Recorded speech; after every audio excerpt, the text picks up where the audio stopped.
नमस्ते बच्चों, मुझे पूरा विश्वास है कि आपने मेरी पिछली वीडियोस में जिसमें कि हमने अ और आ स्वर से शुरू होने वाले शब्दों के बारे में सीखा था, अच्छे से देखी और सुनी होंगी।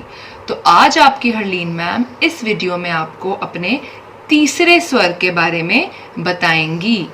हमारा पहला स्वर था अ, दूसरा स्वर था आ। तो आज हम जानेंगे अपने तीसरे स्वर के बारे में, जो कि क्या है बच्चों? थोड़ा सोचो। बिल्कुल सही, हमारा तीसरा स्वर है ई, छोटी ई।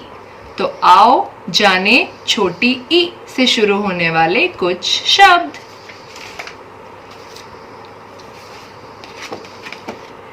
ई से इडली। इडली को हम इंग्लिश में क्या कहते हैं? Rice cake. और राइस केक को हम हिंदी में क्या कहते हैं? ई से इडली। ई से इलायची। इलायची को हम इंग्लिश में क्या कहते हैं बच्चों? सोचो सोचो। कार्डमम। और कार्डमम को हम हिंदी में क्या कहते हैं? इलायची। ई से इमली। खट्टी खट्टी इमली। बच्चों, इमली को हम इंग्लिश में क्या कहते हैं? टैमरेंड।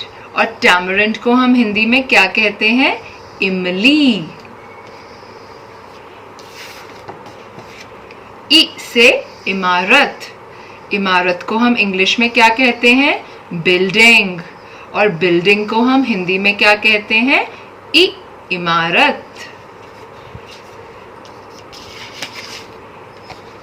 ई से इमरती। मीठी मीठी गोल गोल रस भरी इमरती, जो आप सभी बच्चे खूब शौक से खाते हो। ई से इमरती। ई से इत्र। इत्र को हम इंग्लिश में क्या कहते हैं बच्चों? परफ्यूम। खुशबूदार परफ्यूम।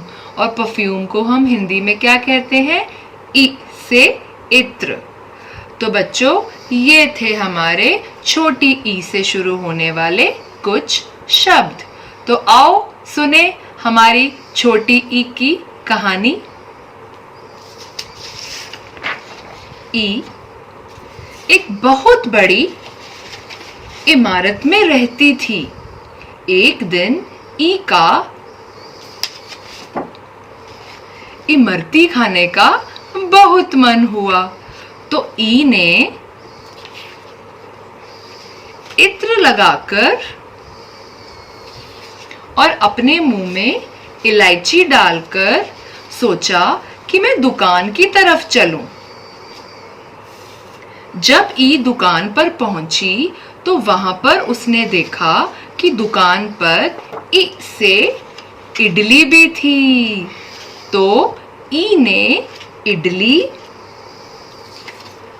इमली की चटनी और इमरती तीनों चीजें खरीद ली और फिर घर आकर तीनों चीजों को खूब मजे से खाया। तो बच्चों, ये थी हमारी छोटी ई की कहानी। तो आज का हमारा होमवर्क है, हम सभी बच्चे ई स्वर से शुरू होने वाले सभी शब्दों का अभ्यास करेंगे। सुरक्षित रहें।